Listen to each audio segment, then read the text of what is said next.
nó là con mà lên cao con cũng rồi á, rồi sẽ chết gì á.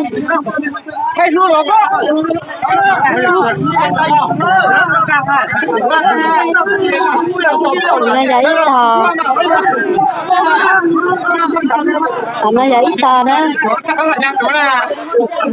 Giờ tao tí gì mà lo nha đó.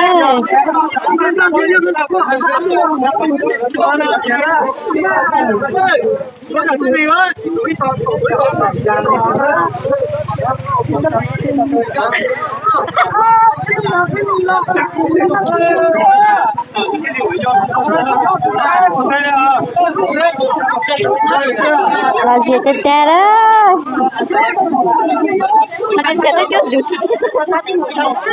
Đã xí nó chọc luôn á.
Tao là nhà lên.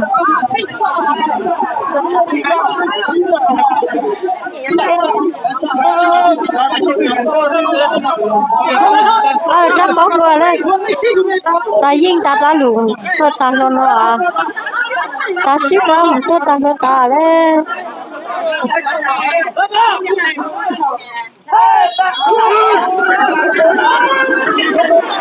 Tao nói gì ớt già lên.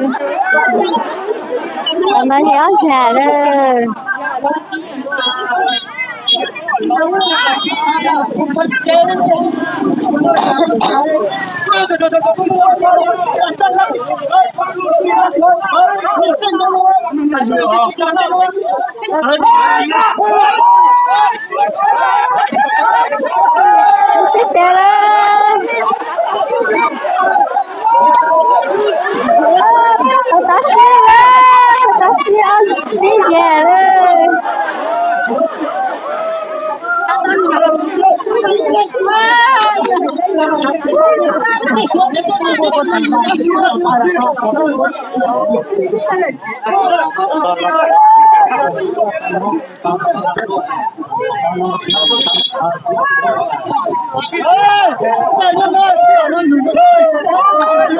Có tài viên có lọt ra lên.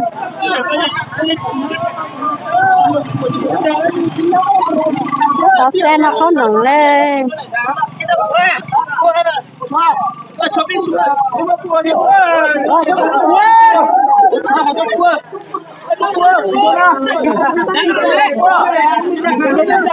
Sư chó nè chết đó.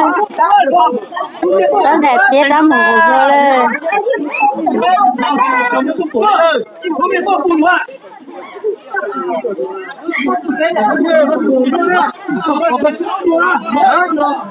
Ấy